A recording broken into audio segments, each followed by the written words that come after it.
البحرين أو أمضي حقبا فلما بلغا مجمع بينهما نسيا حوتهما فاتخذ سبيله في البحر سربا فلما جاوزا قال لفتاه آتنا غداءنا لقد لقينا من سفرنا هذا نصبا قال أرأيت إذ أوينا إلى الصخرة فإني نسيت الحوت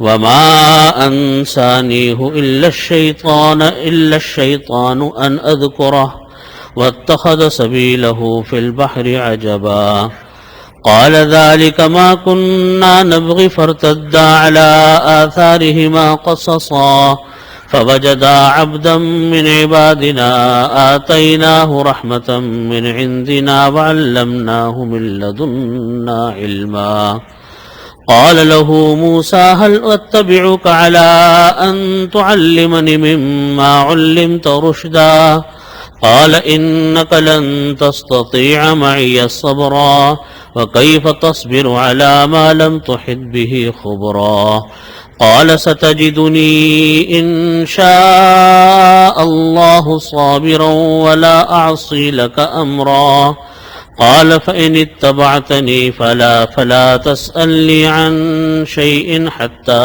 أحدث لك منه ذكرا صدق الله مولانا العظيم وصدق رسوله النبي الكريم ونحن على ذلك من الشاهدين والشاكرين والحمد لله رب العالمين۔ بزرگان محترم، برادران عزیز، یہ سورہ کہف چل رہی ہے۔ سورہ کہف میں دو بڑے واقعات آتے ہیں۔ ایک اصحاب کہف کا واقعہ ہے جو پیچھے بڑی تفصیل کے ساتھ گزر چکا، اور دوسرا واقعہ آتا ہے حضرت موسیٰ علیہ السلام اور حضرت خضر علیہ السلام کی جو ملاقات ہوئی، اس ملاقات میں جو سوال جواب ہوئے، موسیٰ علیہ السلام نے جو سوالات کیے اور حضرت خضر علیہ السلام نے جو کام کیے، جو جوابات دیے، اس کا ایک لمبا سلسلہ ہے، لمبا واقعہ ہے جو یہاں سے شروع ہو رہا ہے۔ واقعہ یہ پیش آیا کہ ایک مرتبہ حضرت موسیٰ علیہ السلام بنی اسرائیل کے لوگوں میں بیان فرما رہے تھے، تو بیان کرتے کرتے حضرت موسیٰ علیہ السلام نے سے کسی آدمی نے پوچھا کہ اس وقت سب سے بڑا عالم کون ہے؟ یہ سوال کیا کہ آپ اس وقت بیان کر رہے ہیں تو اس وقت سب سے بڑا عالم کون ہے؟ تو موسیٰ علیہ السلام نے جواب دیا کہ میں ہوں۔ بات حضرت موسیٰ علیہ السلام کی کوئی غلط بھی نہیں تھی۔ اللہ کے نبی کے پاس علم ہوتا ہی سب سے زیادہ ہے، کیونکہ وحی آتی ہے، اور موسیٰ علیہ السلام پر اللہ رب العزت نے اپنی کتاب نازل فرمائی، تو توریت نازل ہوئی موسیٰ علیہ السلام پر، تو ان کا جواب کوئی غلط بھی نہیں تھا، لیکن ایک قسم کا دعویٰ بھی تھا۔ تو اللہ رب العزت کو، جب اللہ رب العزت کا معاملہ یہ ہے کہ جب ان کے کوئی مقرب بندے ہوتے ہیں اور وہ کلام کے اندر کوئی احتیاط کا مظاہرہ نہیں کرتے، تو پھر اللہ تعالیٰ کی طرف سے پکڑ بھی ہوتی ہے کہ کلام میں بے احتیاطی بھی کیوں برتی گئی۔ تو جواب غلط نہیں تھا، لیکن انداز ایسا تھا جیسے اپنی بڑائی کا دعویٰ ہو۔ تو موسیٰ علیہ السلام نے کہہ دیا کہ میں ہوں اس وقت سب سے بڑا عالم۔ اس لیے اللہ تعالیٰ نے ارادہ فرمایا کہ ان کو گفتگو میں احتیاط کی تعلیم دی جائے، گفتگو میں احتیاط کی تعلیم ملنی چاہیے۔ چنانچہ اللہ رب العزت نے فرمایا کہ نہیں، تم سے زیادہ ایک بندہ اور ہے زیادہ تعلیم علم والا آدمی۔ موسیٰ علیہ السلام کے سامنے جب یہ بات آئی کہ مجھ سے بھی زیادہ ایک علم والا ہے، تو انہوں نے کہا اللہ رب العزت کہ یا اللہ وہ کون ہے؟ اللہ رب العزت نے فرمایا کہ مجمع البحرین میں ایک آدمی ہے، جہاں مجمع البحرین سے مراد ہے جہاں پر کہ دو دریا آپس میں ملتے ہیں۔ وہ میں آگے جا کر عرض کروں گا جب وہ آیت آئے گی کہ اس کے بارے میں مختلف اقوال ہیں کہ وہ مقام کون سا ہے۔ وہاں ایک آدمی ہوگا، اس کے پاس آپ جائیں، اس سے ملیں، اس کا علم آپ سے زیادہ ہے۔ انہوں نے کہا کہ یا اللہ مجمع البحرین میں کہاں ملاقات ہوگی؟ تو اللہ رب العزت نے فرمایا کہ دیکھو جب تم چلنے لگو تو اپنے کھانے کے سامان میں ایک مچھلی رکھ لینا، قرآن پاک میں آتا ہے اس کا ذکر۔ وہ مچھلی رکھ لینا، تو جس جگہ پر پہنچ کر تمہاری یہ مچھلی تمہارے تھیلے میں سے نکل کر دریا میں چلی جائے، سمجھ لینا کہ اسی جگہ کے اوپر میرے سے وہ ملاقات ہوگی اس آدمی کی۔ یہ وہ آدمی کون تھے جن کو اللہ رب العزت نے فرمایا کہ تم سے زیادہ ایک علم والا آدمی اور ہے؟ یہ حضرت خضر علیہ السلام تھے، جن کے بارے میں انشاءاللہ اس موقع پر آگے جا کر عرض کروں گا کہ یہ نبی تھے یا ولی تھے، حضرت خضر علیہ السلام۔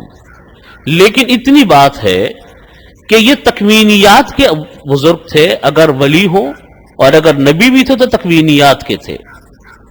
دو علوم ہوتے ہیں، ایک تشریعیات ہوتی ہیں اور ایک تکوینیات ہوتی ہیں۔ تشریعیات کا تو مطلب ہوتا ہے تشریعی علوم کے نبی جو شریعت کا احکامات بتاتے ہیں، جیسے نبی پاک صلی اللہ علیہ وسلم ہیں، موسیٰ علیہ السلام ہیں، عیسیٰ علیہ السلام ہیں، انبیاء کرام علیہ السلام کا ایک سلسلہ۔ اور ایک ہے تکوینیات کہ کوئی حادثہ ہوا تو کیوں ہوا، کیا اسباب تھے، کوئی واقعہ ہو رہا ہے اس جگہ تباہی سے روک دیا گیا تو کس طرح روک گیا۔ یہ امور انسانوں کے سامنے نہیں آتے، یہ اللہ تعالیٰ کو ہی معلوم ہوتے۔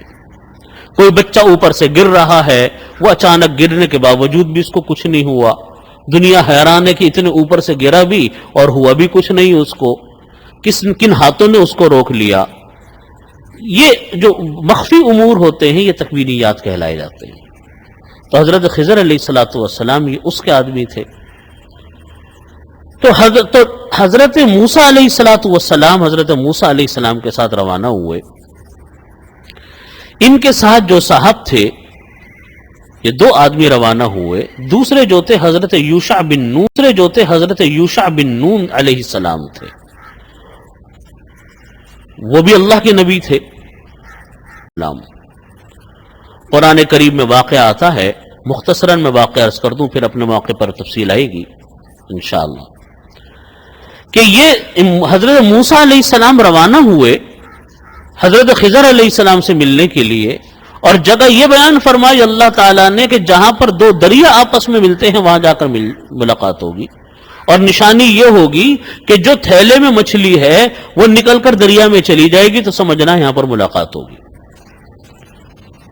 چنانچہ یہ روانہ ہوئے، چلے چلے چلے چلے، ایک جگہ کے اوپر پہنچ کر موسیٰ علیہ السلام کو نیند آ گئی، وہ سو گئے، تو ان کے تھیلے میں سے مچھلی نکلی اور وہ دریا میں چلی گئی، اور وہ جو دریا میں گئی اس طریقے سے دریا میں گئی کہ جہاں جہاں سے وہ گزری ہے پانی کے اندر وہاں سرنگ سی بن گئی، یعنی پانی آپس میں ملا نہیں گزرنے کے بعد، جو سوراخ سے بنتا چلا گیا،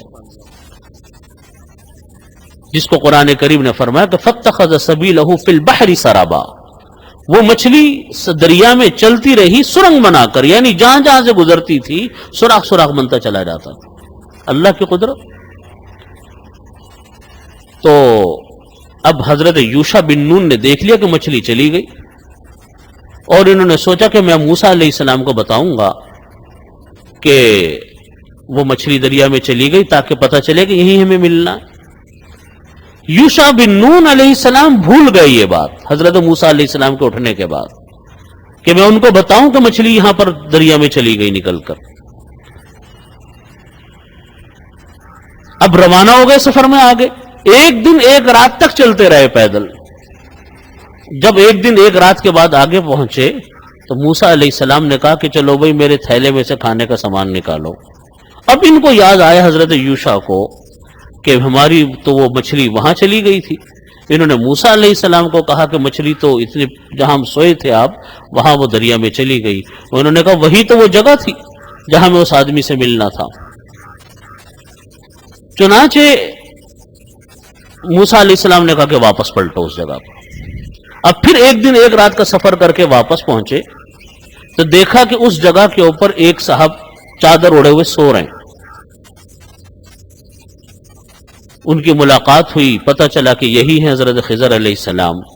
موسیٰ علیہ السلام نے ان سے کہا کہ آپ کو اللہ تعالیٰ نے بہت اونچا مقام عطا فرمایا، علم عطا فرمایا، میں چاہتا ہوں کہ میں آپ کے ساتھ رہوں، علم حاصل کروں۔ حضرت خضر علیہ السلام نے کہا کہ تم میرے ساتھ رہ نہیں سکتے۔ قال الم اقل لك انك لن تستطيع معي صبرا، آپ رہ نہیں سکتے میرے ساتھ۔ انہوں نے کہا نہیں، میں تو آیا ہوں علم سیکھنے کے لیے آپ کے پاس۔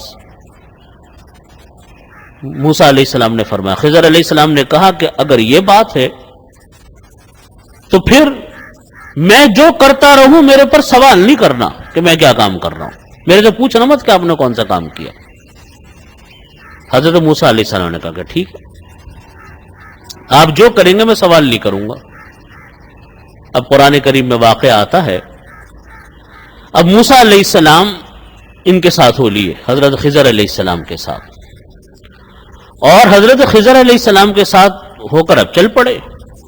راستے میں ایک جگہ پر دریا آیا، دریا کے میں پہنچے تو کشتی والوں، اب کشتی میں سوار ہونا تھا، کشتی پہ پہنچے تو کشتی والوں نے حضرت خضر علیہ السلام کو پہچان لیا، اور پہچان کر ان سے پیسے نہیں لیے، بغیر معاوضے کے بغیر پیسوں کو کشتی میں سوار کرا لیا۔ حضرت موسیٰ علیہ السلام نے یہ کام کیا کہ ان کی کشتی کا ایک تختہ اکھاڑ دیا۔ اور موسیٰ علیہ السلام فوراً بول پڑے کہ یہ آپ نے کیا کیا؟ ایک تو انہوں نے آپ پر احسان کیا کہ بغیر پیسوں کے آپ کو کشتی میں بٹھا لیا، اور دوسرا آپ نے ان کی کشتی کو توڑ دیا۔ حضرت خضر علیہ السلام نے کہا کہ میں نے کہا تھا نا کہ تم میرے ساتھ نہیں رہ سکتے، میں نے کہا تھا کہ میرے کاموں کے بارے میں پوچھنا مت۔ انہوں نے کہا اچھا میں بھول گیا تھا، میرے سے رہا نہیں گیا، اس لیے میں چپ ہو گیا۔ اب آگے پھر روانہ ہوئے، کشتی سے اترے، کشتی سے اتر کر یہ ابھی چل رہے تھے کہ سامنے کچھ بچے کھیلتے ہوئے نظر آئے۔ خضر علیہ السلام نے ان میں سے ایک بچے کا گردن کاٹ دی اور سر کاٹ کر ایک طرف کو رکھ دیا۔ موسیٰ علیہ السلام پھر بول پڑے کہ یہ کیا کیا آپ نے، ایک معصوم انسان کو قتل کر دیا۔ حضرت خضر علیہ السلام نے کہا کہ میں نے کہا تھا کہ تم میرے ساتھ نہیں رہ سکتے، پھر تم بول پڑے۔ پھر انہوں نے معافی تلافی کی، پھر ان کے ساتھ ہو لیے۔ ایک گاؤں میں پہنچے، گاؤں میں پہنچ کر گاؤں والوں سے انہوں نے رہنے کی درخواست کی۔ ہوٹل اس زمانے میں تو ہوتے نہیں تھے، کوئی جان پہچان تو کوئی آدمی نہیں تھا۔ گاؤں والوں نے کہا کہ جی ہم تم لوگوں کو نہیں رکھ سکتے اپنے آپ۔ سب نے انکار کر دیا، پورے گاؤں نے انکار کر دیا کہ ہم نہیں آپ کو اپنے یہاں مہمان ٹھہرا سکتے۔ تو موسیٰ علیہ السلام اور یہ خضر علیہ السلام واپس آنے لگے تو انہوں نے دیکھا کہ ایک آدمی کی دیوار وہ بالکل ٹیڑھی ہو رہی ہے اور گرنے کے قریب ہے۔ تو حضرت خضر علیہ السلام نے اس کو سہارا دے کر دیوار کو سیدھا کر دیا۔ اللہ تعالیٰ نے قوت عطا فرمائی تھی، چونکہ میں نے جیسا اس کے کہ تکوینیات کے بزرگ تھے، تو دیوار کو سیدھا کر دیا۔ موسیٰ علیہ السلام پھر بول پڑے کہ ایک تو انہوں نے ہمارے ساتھ برا سلوک کیا کہ اپنے گھر میں ٹھہرایا نہیں، اوپر سے آپ ان کے ساتھ احسان کا معاملہ کر رہے ہیں کہ ان کی دیوار کو بھی سیدھا کر دیا آپ نے۔ انہوں نے کہا کہ بس بھائی اب بہت ہو گئی، اب میں اور آپ ساتھ ساتھ نہیں چل سکتے، میں اور آپ ساتھ ساتھ نہیں چل سکتے۔ یہاں پر نبی پاک صلی اللہ علیہ وسلم نے جب یہ واقعہ بیان فرمایا، اور قرآن کریم میں پورا واقعہ یہ آ رہا ہے، تو نبی کریم صلی اللہ علیہ وسلم نے فرمایا کہ کاش کہ موسیٰ علیہ السلام نہ بولتے اس وقت بھی، تو اور چیزوں کا پتہ چل جاتا کہ کون سے کام کیوں ہوتے ہیں، کس وجہ سے ہوتے ہیں۔ بہت سارے معاملات دیکھیں، ہم اور آپ بھی دیکھتے ہیں نا، صبح سے شام تک حادثات دیکھتے ہیں، واقعات دیکھتے ہیں، اچھے دیکھتے ہیں، برے دیکھتے ہیں، عقلیں دنگ ہوتی ہیں، وجہ نہیں معلوم ہوتی۔ ہوتا ہے کہ نہیں ہوتا؟ ہم دیکھتے ہیں لیکن وجہ ہمیں نہیں پتا ہوتی کہ یہ کیوں ہوا، یہ کیسے ہوا۔ آدمی یہی کہتا ہے بھئی اللہ کی مرضی، اللہ نے جو چاہا کر دیا۔ نبی کریم صلی اللہ علیہ وسلم نے بھی یہ واقعہ بیان فرمائے کہ موسیٰ علیہ السلام بول اٹھے بار بار، اگر نہ بولتے تو پتہ نہیں اور کتنی چیزوں کا ہمیں پتہ چل جاتا۔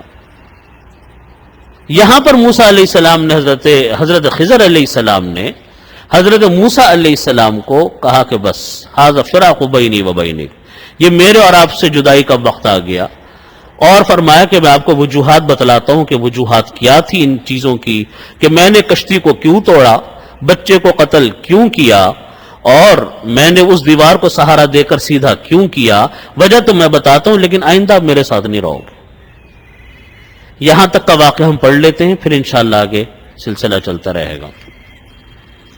یہ سورہ کہف جب سے شروع ہوئی تو واقعات تو ہیں ہی، ایسے واقعات ہیں جو ہزاروں سال پرانے واقعات ہیں، ان کا علم انسان کو کبھی ہو بھی نہیں سکتا اگر قرآن کریم میں یہ واقعات نہ ہوتے۔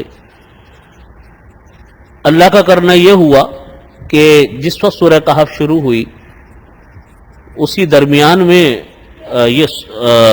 میرا بیروت جانا ہوا، ابھی پچھلے مہینے وہاں کچھ کانفرنس وغیرہ تھی، اس سلسلے میں جانا ہوا، تو وہاں سے برابر میں اردن بھی ہے جہاں پر یہ اصحاب کہف کا غار ہے۔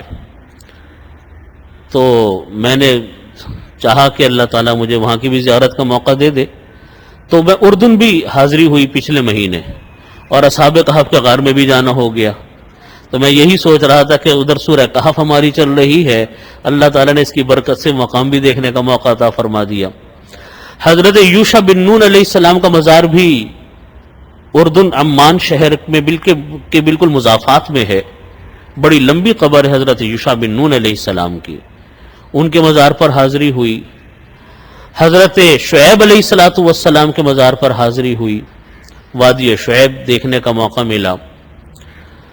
غزوہ یرموک جہاں پر ہوا، غزوہ موتا جہاں پر ہوا، 3000 صحابہ کرام نے 2 لاکھ کے لشکر کو شکست دی تھی۔ شام فتح ہوا، نبی کریم صلی اللہ علیہ وسلم نے خطوط لکھے تمام سلاطین کو،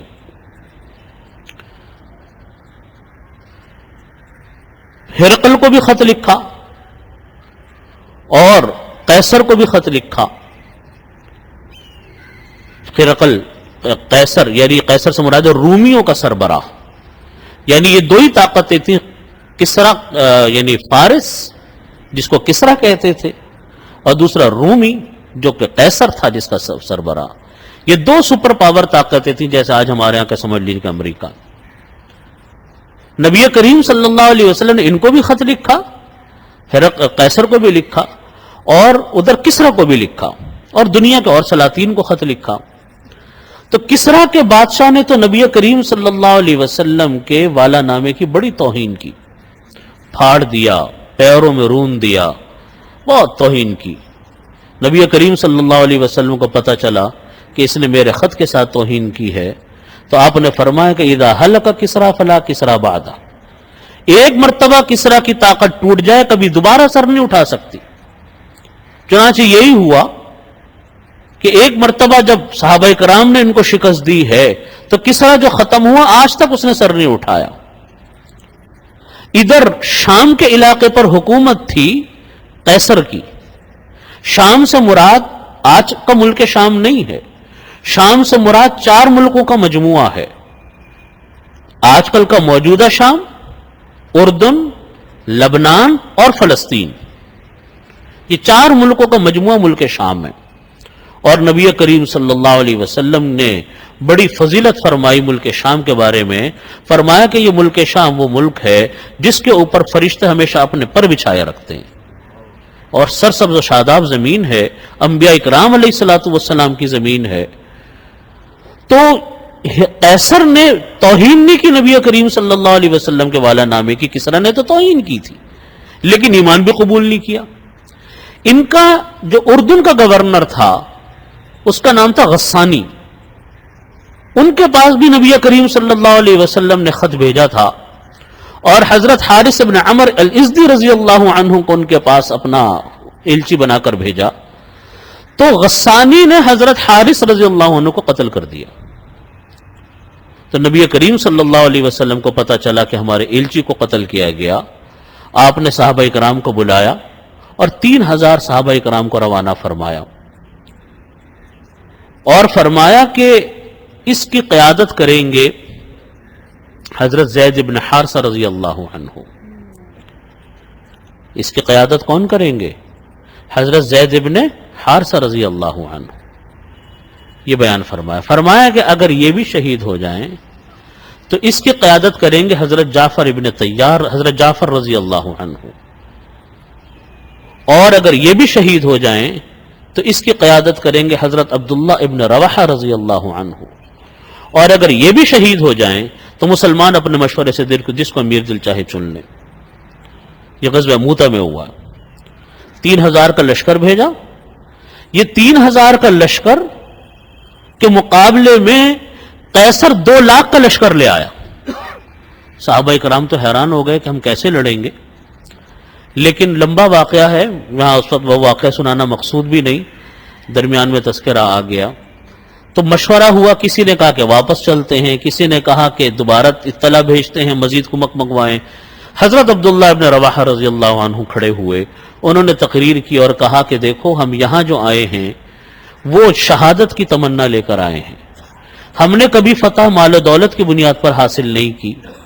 ہم نے کبھی فتح افراد کی قوت کی زیادتی کی بنیاد پر حاصل نہیں کی، اسلحے کے زور پر حاصل نہیں کی.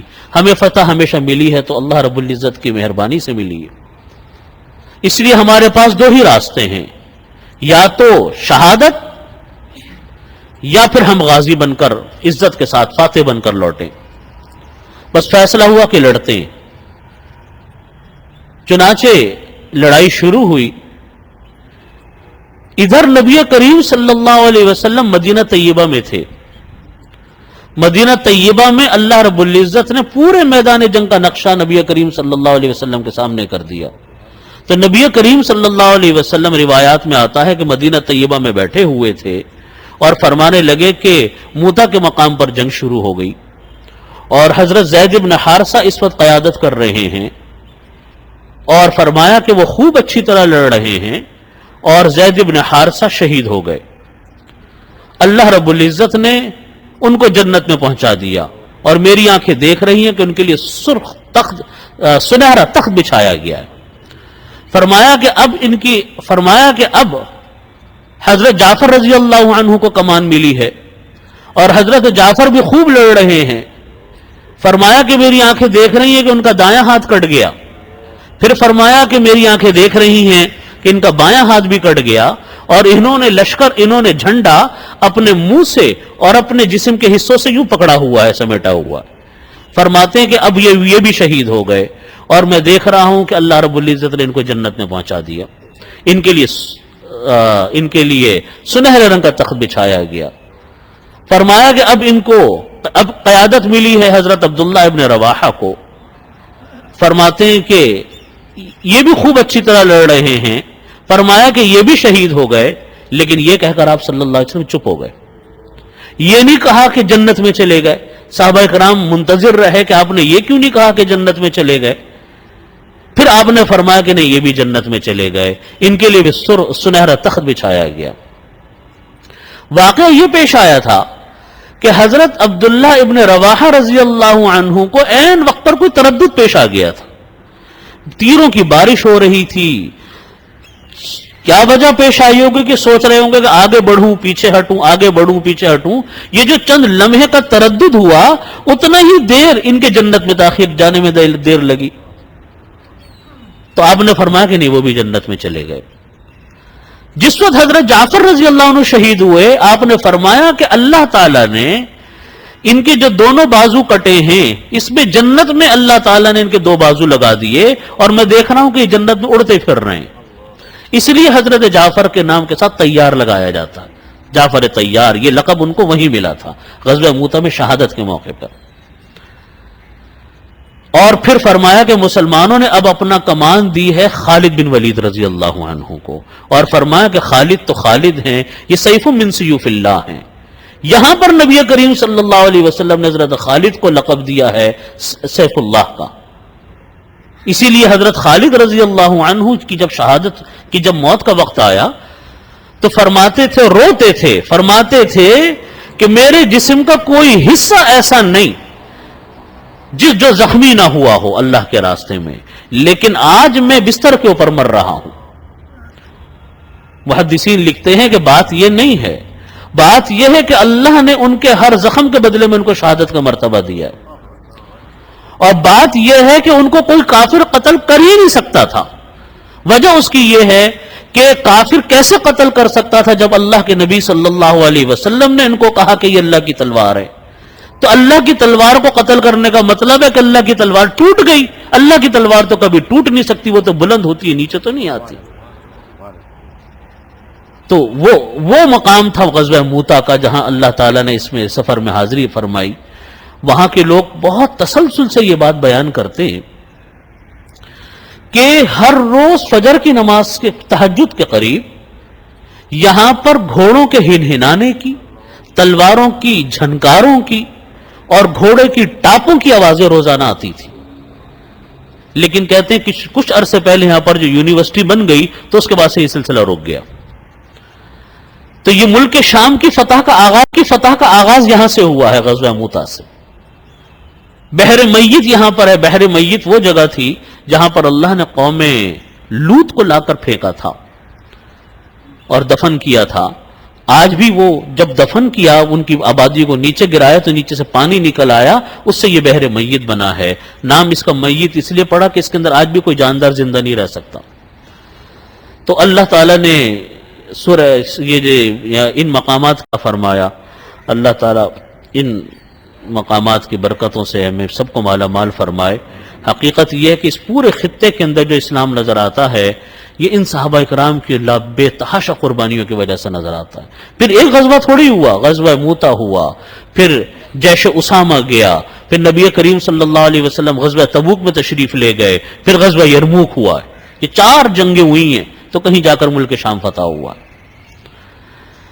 وَإِذْ قَالَ مُوسَىٰ لِفَتَاهُ لَا أَبْرَحُ حَتَّىٰ أَبْلُغَ مَجْمَعَ الْبَحْرَيْنِ أَوْ أَمْضِيَ حُقُبًا، جبکہ کہا موسیٰ علیہ السلام نے لفتاہ اپنے نوجوان ساتھی کو، یہ حضرت یوشع بن نون علیہ السلام تھے، لا ابرح، میں نہیں ہٹوں گا یہاں تک کہ میں پہنچ جاؤں مجمع البحرین تک، او امضی حقبا، حقب کے لفظی معنی آتے ہیں 80 سال، جیسا حدیث شریف میں آتا ہے نا کہ کوئی انسان اگر جان بوجھ کر نماز کو قتل کرتا، نماز کو چھوڑتا ہے، اور کوئی انسان اگر جان بوجھ کر نماز قضا کر دیتا ہے تو 80 سال حقب میں جلتا ہے، اور ایک حقب 80 سال کے برابر ہوتا ہے، تو 80 کو 80 سے ضرب دو تو کتنے 100 سال بن جاتے ہیں۔ تو اتنے 100 سال ایک نماز کو جان بوجھ کر قضا کرنے کا گناہ ہے۔ حدیث شریف میں حقب کا لفظ آیا، او امضی حقبا، یا میں مسلسل چلتا رہوں گا۔ فلما بلغا، پھر جب وہ دونوں کے دونوں پہنچے مجمع بینہما، کہاں پہنچے؟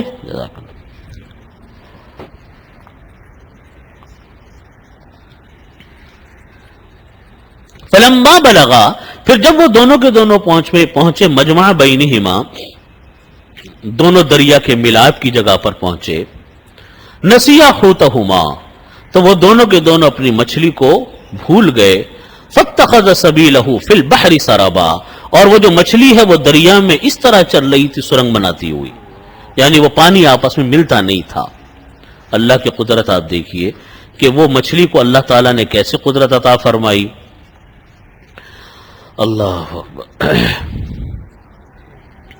چنانچہ یہ جو وہ مقام تھا، یہ کون سا مقام تھا؟ مجمع البحرین کا۔ بہت ساری روایات اس بارے میں مختلف ہیں۔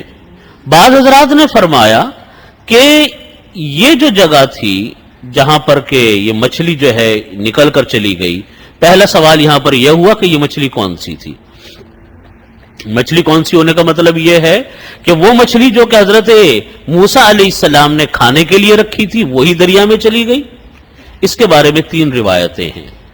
پہلی روایت تو اس کے بارے میں یہ ہے کہ جو مچھلی کھانے کے لیے رکھی تھی وہ اتنی بڑی تھی کہ اسی میں سے کھاتے تھے.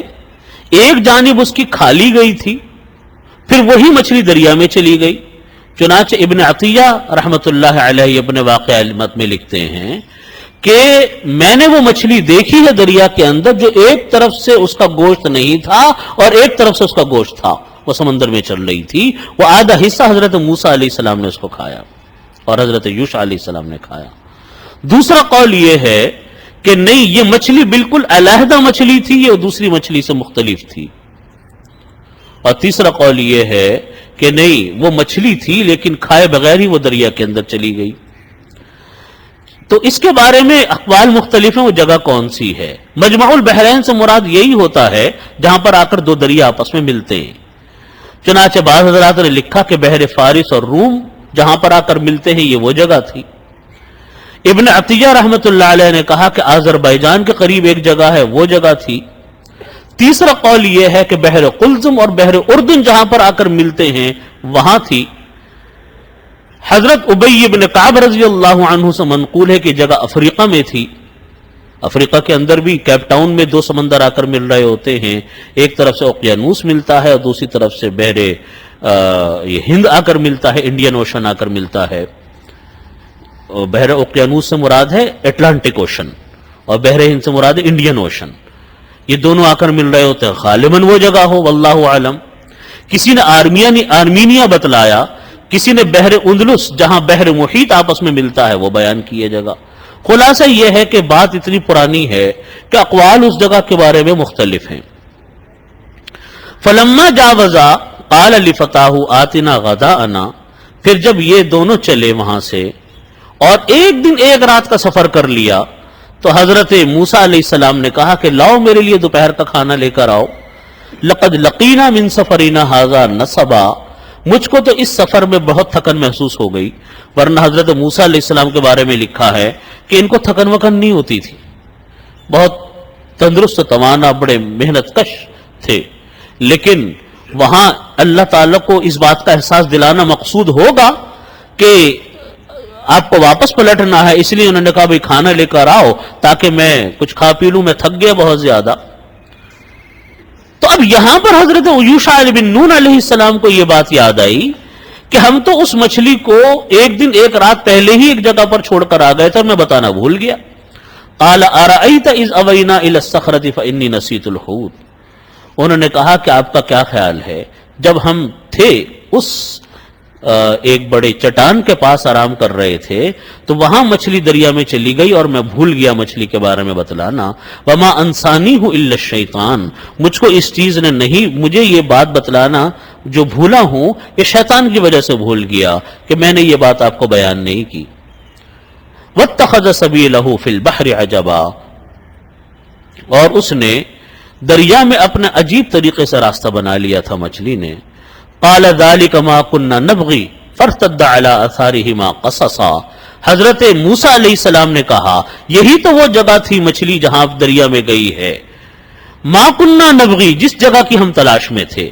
فارتد على اثارهما قصصا، چنانچہ وہ وہاں سے واپس پلٹے اسی نشانات کو ڈھونڈتے ہوئے. فوجد عبدا من عبادنا آتیناہ رحمتا من عندنا وعلمناہ من لدنا علما، پھر ان دونوں کو ایک آدمی وہاں جب وہ اسی جگہ پر پہنچے جس جگہ پر ایک دن ایک رات پہلے مچھلی دریا میں چلی گئی تھی، وہاں انہوں نے دیکھا کہ چٹان کے پاس ایک آدمی چادر اوڑے سو رہے ہیں. تو ان دونوں نے پایا ایک انسان کو، اللہ کے بندوں میں سے ایک بندے کو. آتیناہ رحمتا من عندنا، وہ آدمی جس کو اللہ تعالیٰ فرماتے ہیں کہ اپنی جانب سے ہم نے اس کو رحمت عطا فرمائی تھی، علم عطا فرمایا تھا. وعلمناہ من لدنا علما، اور ہم نے اس کو اپنے جانب سے علم عطا کیا تھا. قال له موسیٰ هل اتبعک علی ان تعلمنی مما علمت رشدا، یہاں موسیٰ علیہ السلام نے ان سے علم کی درخواست کی کہ آپ ہم کو علم عطا فرمائیں. موسیٰ علیہ السلام نے کہا هل اتبعک علی ان تعلمنی، کہ ہم چاہتے ہیں کہ ہم آپ کے ساتھ رہیں اس بات پر کہ آپ ہم کو علم سکھلائیں، مما علمت رشدا، اللہ تعالیٰ نے جو آپ کو علم سکھلایا ہے وہ آپ ہمیں علم عطا فرمائیں۔ قال انک لن تستطیع معی صبرا، خضر علیہ السلام نے کہا آپ کے اندر اس بات کی صلاحیت نہیں معلوم ہوتی کہ آپ میری کاموں پر صبر کر سکو گے، برداشت کر سکو گے۔ وَكَيْفَ تَصْبِرُ، اور خضر علیہ السلام نے کہا آپ کیسے صبر کر سکتے ہیں، عَلَى مَا لَمْ تُحِطْ بِهِ خُبْرًا، ایک ایسی چیز پر جو چیز آپ کے قابو میں نہیں، یعنی جب میں اپنا کام کروں گا وہ عام ضابطوں سے ہٹ کر ہوگا، عام طریقوں سے ہٹ کر ہوگا، تو آپ اس کو برداشت نہیں کر سکتے۔ موسیٰ علیہ السلام نے کہا کہ نہیں، ستجدنی انشاءاللہ صابرا، ان قریب انشاءاللہ آپ مجھ کو صبر کرنے والا پائیں گے، ولا اعصی لک امرا، اور میں آپ کے حکم کی نافرمانی نہیں کروں گا۔ قال فإن اتبعتنی فلا تسألنی عن شیء حتى احدث لک منہ ذکرا، حضرت خضر علیہ السلام نے کہا فإن اتبعتنی، اگر آپ کو میرے ساتھ رہنا ہے، فلا تسألنی عن شیء، تو آپ میرے سے پھر کسی چیز کے بارے میں سوال مت کیجیے گا، جو میں کرتا رہوں بس دیکھتے رہو، جو کرتا رہوں دیکھتے رہو۔ فلا تسألنی، آپ مجھ سے سوال مت کیجئے کسی چیز کے بارے میں، حتی احدث لک منہ ذکرا، یہاں تک کہ میں خود ہی اس کا ذکر آپ کے سامنے نہ کر دوں۔ یہاں پر یہ ایک رکوع اس کا پورا ہو گیا، آگے 10 منٹ وقت بھی کم ہے، پھر آگے ایک نیا سلسلہ شروع ہو رہا ہے، اس لیے بس یہیں پر اپنی بات کو پورا کرتے ہیں، دعا فرما لیجیے۔ اللہم صلی علی محمد وعلی آل محمد کما صلیت علی ابراہیم وعلی آل ابراہیم۔ ربنا ظلمنا انفسنا فإن لم تغفر لنا وترحمنا لنكونن من الخاسرین۔